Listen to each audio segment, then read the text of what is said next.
Well, let's go live then. Well, everybody, good evening and welcome to TeaKettle Topics. We're your host, V.O.I.C.E.S RandomISH, and I'm Eldridge. I'm Dartania. I'm Bes. And I'm Allison. And we want to know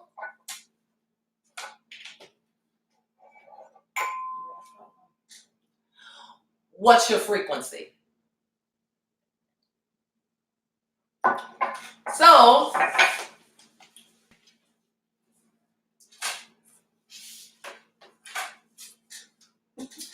have a sip and take a seat. All right, so Bes, you got the TeaKettle Topics tonight, girl. Tell us what's in there, because I'm pretty sure the tea is hot. We got a whole bunch of stuff. Shake it. The tea is too hot. Rub it for good luck. Okay, hey, Rub it's it a for genie good in the luck. cup. Rub it for good luck. All right. Hey, Now, should I Who go knows first? what's in the tea? hey, let her go. Go. Go ahead. Go. To the left, to the left. I think I got it right now, y'all. Last week I was going to the right, to the left, to the left. Okay, our first topic tonight, people. Men, miscarriage, And misnomers. misnomers. So, pretty much for men, the misnomer is that men are not impacted by miscarriage. You think that men are impacted by the miscarriage of their wife or girlfriend if she's going through something like that? It depends on the man. Mm-hmm.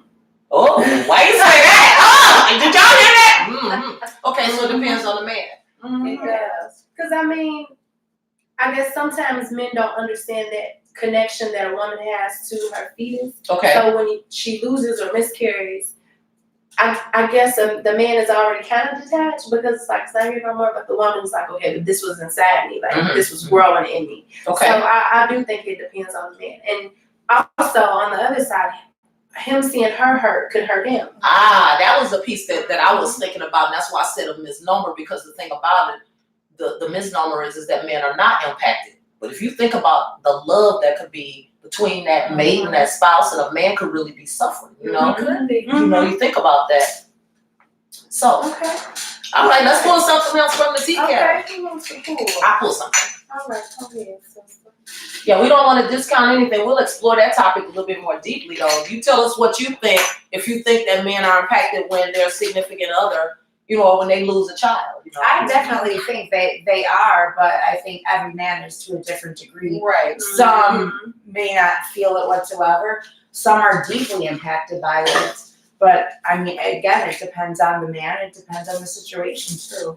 You bring up a good point, because if it's, I think of it like this now, you really brought, I thought I was moving on, but you brought up another aspect of that, whether or not it's their first child, whether or not he has other children, whether or not they have children together, Whether or not he he wanted the baby. Yeah. whether or not he wanted the And baby. also the reasoning behind why she had the miscarriage. Okay, So they can't okay. carry children. Yeah. So they will miscarry every time. Or, Right. You know what I mean? Whatever the reason would be. Yeah, because it could be the way that the child was conceived. Because what if it was in vitro fertilization and they had gone through IVF and both of them were totally invested? Now you really don't have a one person that's carrying a fetus at all. You have a connection to something that isn't, you know, happened yet. If you think about it, I'm just kind of thinking of it a little bit differently than what we might, as women, think about that the man doesn't. But you think about if a man had to go through additional hormone therapies, or if he had to wear different type of underwear and things like that. So he kind of like all in it, right? I honestly think it affects every person differently, like even from woman to woman, whether, you know, Good like point.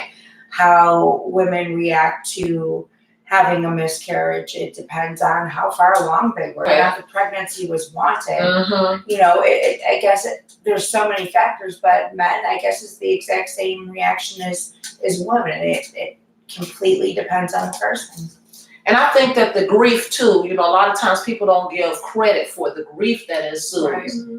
I know a couple of people that have come across me in my life where at different stages, you raised a really good point, Allie, about it depends on when it happened. Now, hers was very far along. So you have people that you know, that maybe the IVF failed. And for us, I would never be able to sit there and say one is more devastating than the other.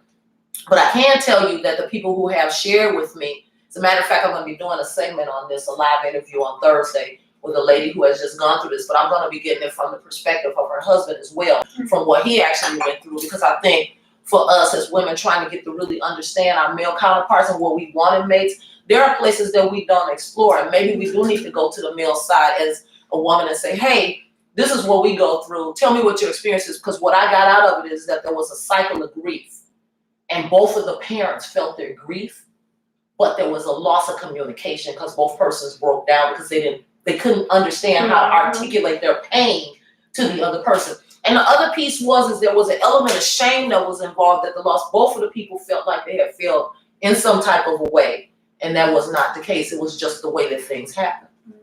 So I think about all of those feelings and those emotions that are enveloped in such a topic and something like that. I do think that it's something that we do need to maybe explore a little bit more deeply. And again, I'll be talking to a young lady about what she and her husband went through, but more so I want to hear from the husband's perspective. So, all righty, everybody. So What you got? all right, y'all. This is one of my favorite topics. I'm so excited about this. I don't know if y'all ever watch Family Guy, but one time I was watching the Family Guy, and Peter Griffin, every time he walked, the song would play. He had like his own theme music. So, if you had to have a theme song for your life, what would it be? Now, I can tell y'all right now what mine are. My theme songs for my life. So, I'll give everybody a chance to think about that. As you walking down the street, your theme song is playing. So, it's got to be something right now.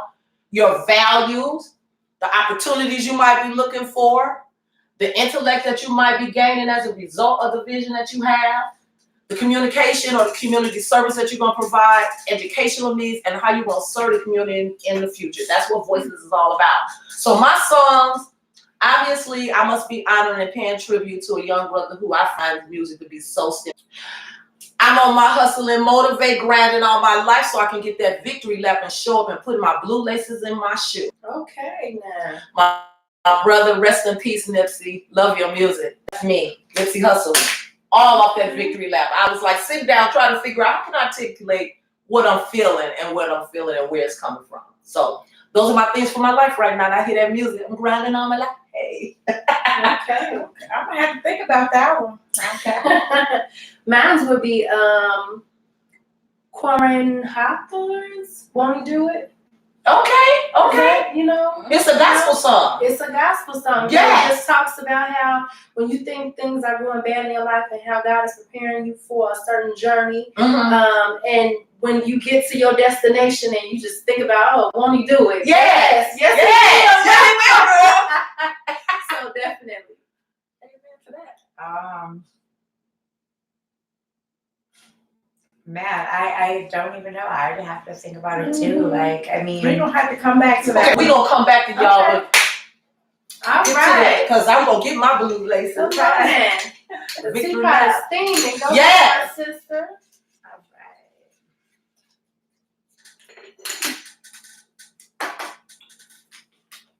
Why are people deceitful?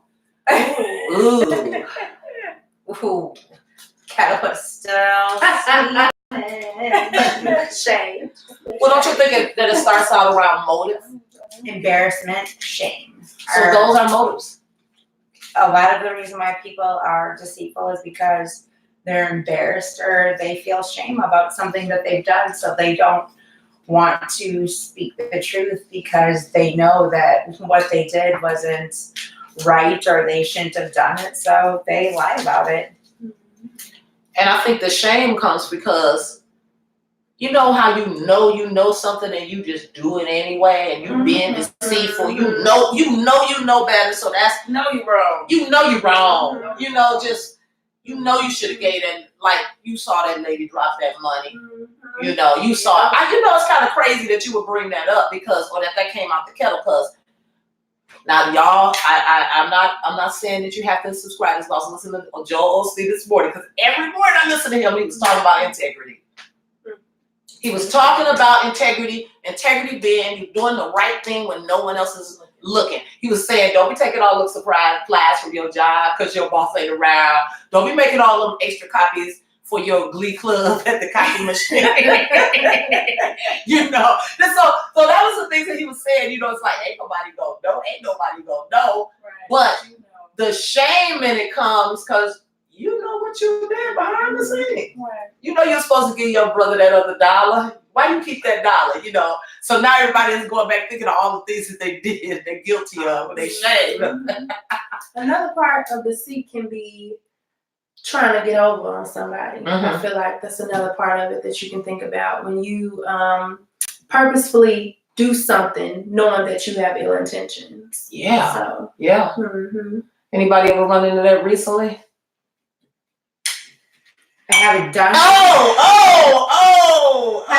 Have it done to you? Oh. We have to take a sip. 2 sips. 2 sips for that one. Was it 2 sips? Oh, and a sip of tea for that. Oh, I'm gonna need my seat later. I got a 2-handed tip. Ooh, that's some strong tea. Oh, And it's hot. And it's flavorful. yeah, very much so. Got a little burn on it. Do tell. Oh, about having it done that somebody purposely. Yes, we want inquiring minds, you know.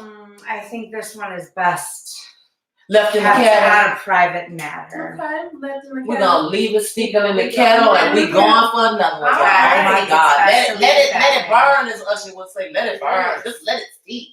Oh, ouch. Ooh. Oh, for a minute. I love you, sister. I love you. The blues Okay. were mine. So All right.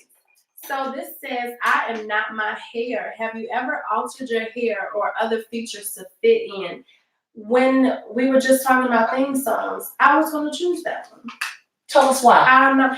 Because, you know, I feel like a woman's hair depicts how she feels. You know, Okay. sometimes when you get in a deep depression, you want to cut it off. Right. But you know what I'm saying? When you feel good, when your hair done, I feel like Swagging it. yes, your hair Yes. can determine how you feel Yep. about yourself, about other people. It sets the mood. Is yes, what you're saying. and your hair, When it you look shifts you. good, you feel You good. feel good. So I feel like hair is so lively, you know, but I also do feel like when I say I am not my hair, that to me says, you know, when I'm at work, sometimes I want to wear my afro, sometimes I want to wear my wrap. And I think I said that in the group, like, is this appropriate? And sometimes I think about work appropriate, like, okay, is it appropriate if I wear my hair out like this? Well, why can't I wear my hair out like this? If this is a part of my culture, just because it's different or everybody gonna look at me crazy, why should I wear my hair out like that? I just want to add this in as the white woman in the bunch, that I have a biracial daughter, and she has the most beautiful curls in the world. They're quite tight curls, but they're so gorgeous. And she has always hated her curls. And I have taught her or tried to make her understand, since she could understand, how beautiful her curls were and how so many people with straight hair wish they could have her beautiful curls, to the point where I would stop and point out women that had their natural curls, and I would, you know, say, you know, excuse me, I just wanted to, you know, my daughter to see how beautiful your curls were. So on that note, I think it is shameful that women of color should even have to think about whether it's appropriate or not to wear their natural hair, or to wear it in a wrap, or to wear cornrows, or to wear any style they wish, and to worry about whether it's appropriate or not, or whether it's deemed appropriate by their Caucasian coworkers. And Allie, you said something really profound there when you're talking about the cornrows. I'm gonna ask you this question. Why is it okay for the white girls to wear the cornrows and people call them box braids and it's acceptable? But if I was to go in with cornrows, then I'm not professional enough, because I remember a FedEx case where a lady had her hair in braids and she lost her job over it. There was a big lawsuit. So why do you think that it is that the white women can be more acceptable with the different hairstyles? Because I can tell you that even wearing my hair short like this and having it blonde, depending on where I'm working, it gave me some stress, you know, because in corporate America, there's two things that I've seen as I've moved up the ladder. And with all due respect for people out there, this is no offense to anybody, but hair color being one bone of contention and the other one being weight. The one last bastion, I will say, where people can silently discriminate against you and not tell you that you did not get the job because it's the way you wear your hair and or you were overweight. Now, I want you all to really, really think. I'm a very analytical person, and what I do is I look at things in the universe. And as I've gone through my career over the last 40 years, I've yet to see a really, really heavy woman at the vice president or president level. So it concerns me that not only hair is the silent discriminatory method they can use to keep you out of the boardroom, but that weight might still be playing into it, and we might not be seeing it. But the whole hair issue still intrigues me. Oh, for women, it not only hair, weight, it's appearance. It plays a lot of factors that women are still going to be discriminated against when it comes to their male counterparts. Yeah. And even more so, women of color are going to be even more discriminated against than white women. And then and that's just what it is. And the second you speak up, now you've got an attitude. Exactly. Now you don't just angry black woman syndrome. And that's 100% black woman what it syndrome. is. That is 100% what it is.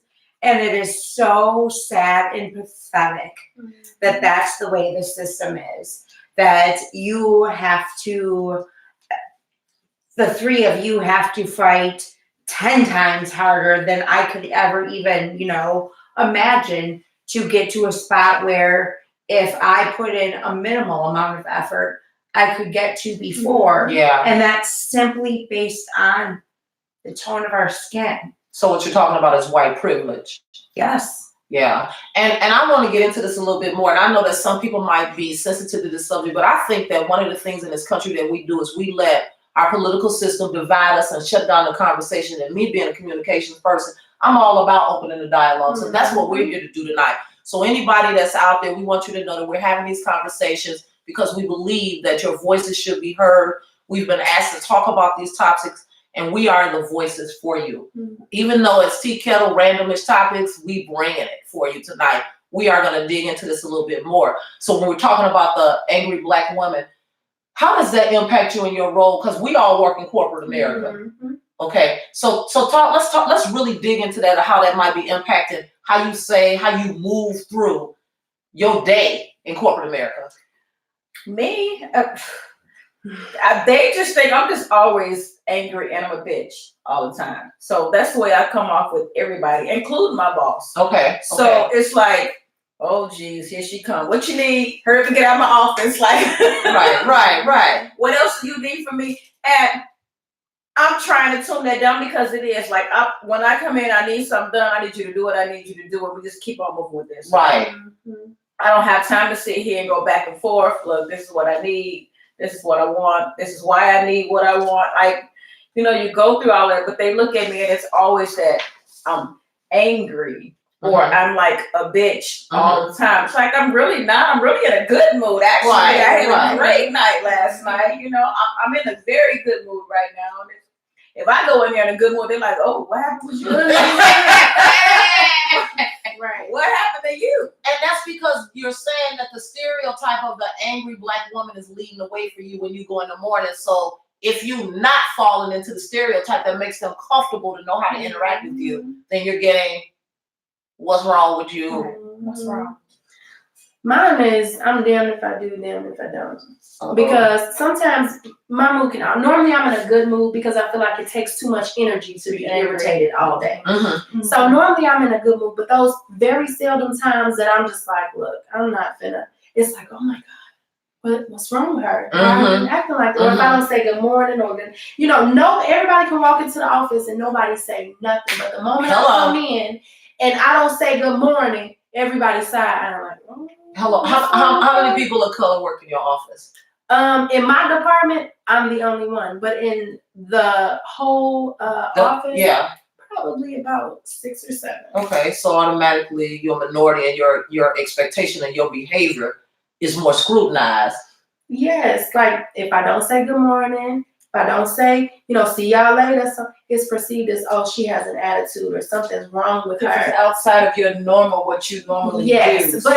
But normal. Everybody else has their day. Right, Sometimes they walk in the office and I don't talk.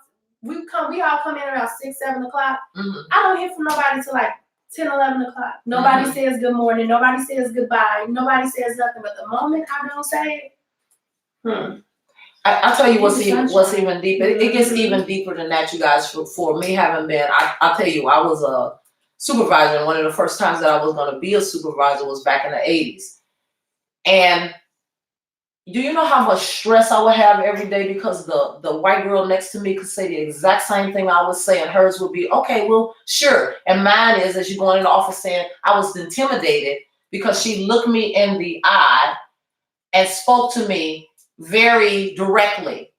Okay, so what gets me is that all of the things that they tell you to do in order to be professional, have a strong handshake, look people in the eye, answer clearly and concisely, don't use, slang language, and dress for the job that you want to be in as opposed to the job you're in. When you do those things, people say that you're intimidated. I went to a seminar one time. It was a 4-day seminar in New York. It was to come back and lead a class for corporate leaders.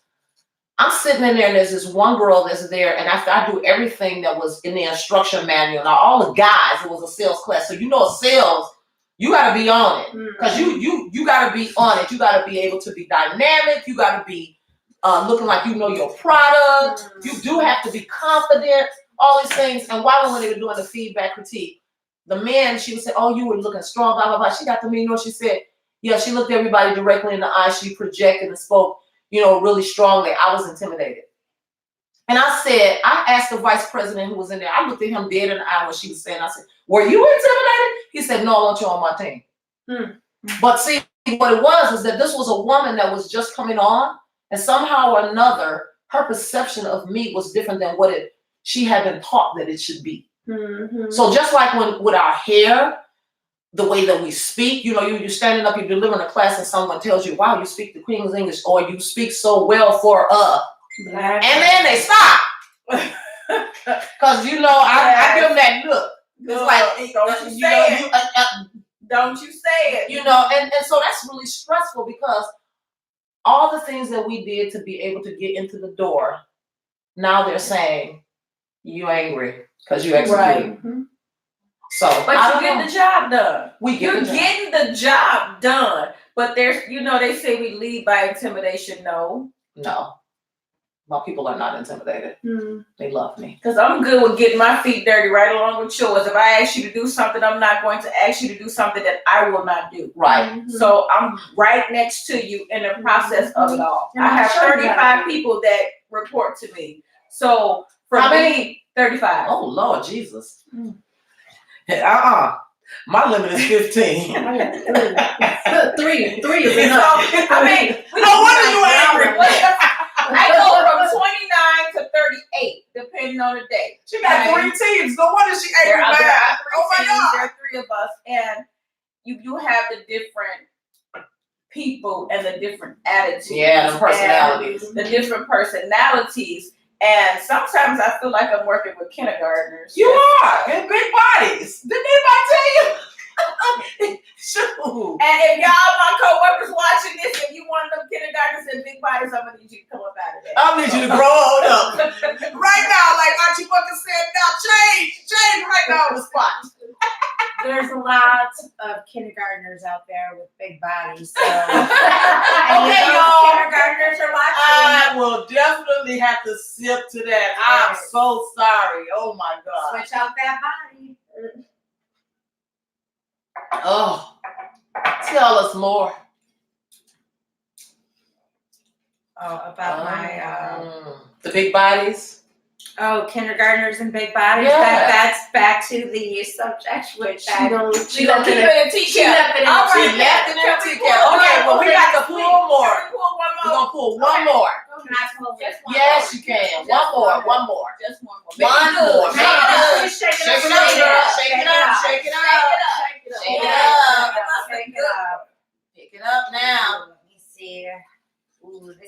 this one. Woo! See here Uh-oh. what we got. Oh, this is a lot. Uh-oh, it's got a whole lot written down on it. And the back. What? Okay. What? What? Let me see. Who's writing this? That it's got to be my That's writing. gotta be yours. Song Song quotes, deconstruct. Oh, we We can can get Let's talk about that. So, all right, you get another one. Somebody got watched the TeaKettle real good last week. That was some dirty. It's still dirty. Stop putting them dirty dishes in Yeah, the them tea kettle. bags still in there. Okay, last one. We got a minute or two.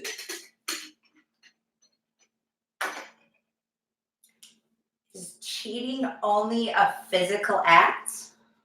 And which one is worse? Oh. Mentally cheating, emotionally cheating, or physically cheating? Girl, let me have Oh my God, I'm gonna be like on the was- floor because that tea is really hot. Yes, that tea is very hot. Y'all, one word. I'm tired. So is cheating just You answer, sister. Oh, I mean, I guess cheating can be more than just a physical act. I guess it depends on the person and how they feel and the relationship. But I guess sometimes it can be physical, it can be emotional. And Okay. I think sometimes for some people, the emotional act is sometimes more painful than the physical act when Oh yeah. when Yeah. I when think you so, too. develop a bond with a person that or they develop a bond with a person that they're cheating with. It can be more painful than the fact that they had a physical relationship Yes. with somebody else. Yes. I've been told that women cheat with their hearts before they actually cheat with their physical body. Yeah, Yeah, I believe so that. I believe We that. have a mental connection before we even decide to go to that next step. Like Yep. there is something about you that draws me to you. Mhm. Whether I'm with somebody or not, there's something that's making me give you my attention. There's Mhm. something that's making me give you my time. So I'm starting to talk and I got a husband at home and here I am entertaining you. Okay, You know yes, what I mean? girl. We ain't did nothing. We haven't touched each other. But I we got- did was have Wow, pause. But you know what? That comes from a mental need that's not being met, or Yes. emotional need that's not being met. Yeah.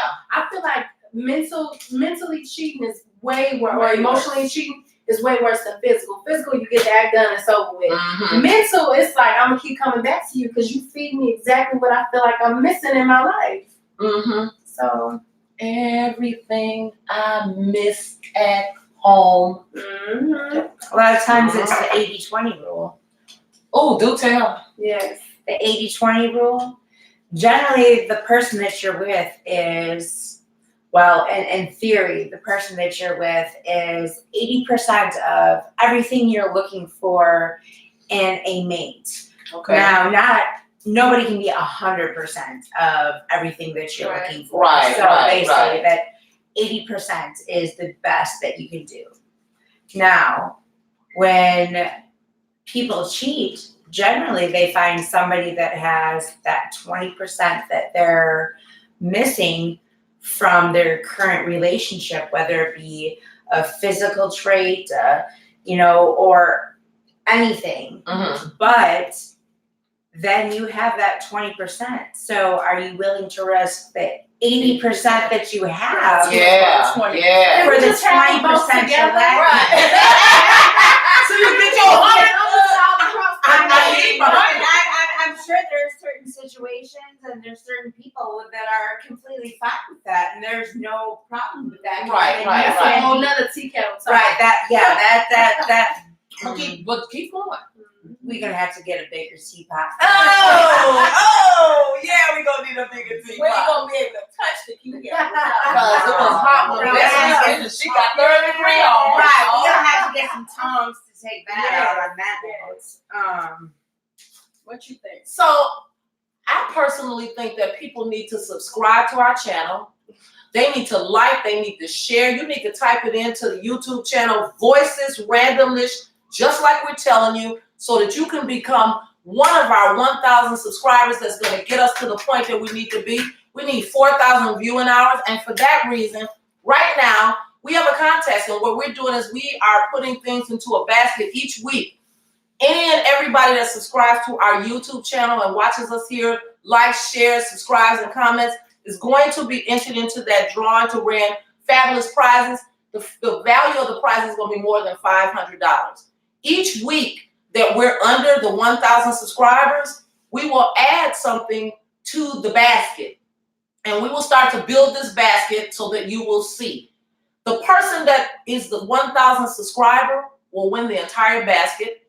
The person that gives us the 4,000 watch hours, that person will win a prize valued at least $150 to $200. And everybody else, you'll have an additional chance to win a third prize that we're going to draw a random prize. So that's why V.O.I.C.E.S RandomISH Tuesdays at 8 o'clock is the place for you to be. So again, we need you to subscribe to our channel so we can reach those 1,000 subscribers. We need you to watch our videos and go through and give us comments. Who knows, your comments may be what we feature in our TeaKettle topics. And on that note, we want to ask you one question. Tune in next week, Tuesday, live here on YouTube. And we want to know, what's your frequency? Until next week, everybody. Deuces. Oh, Yay!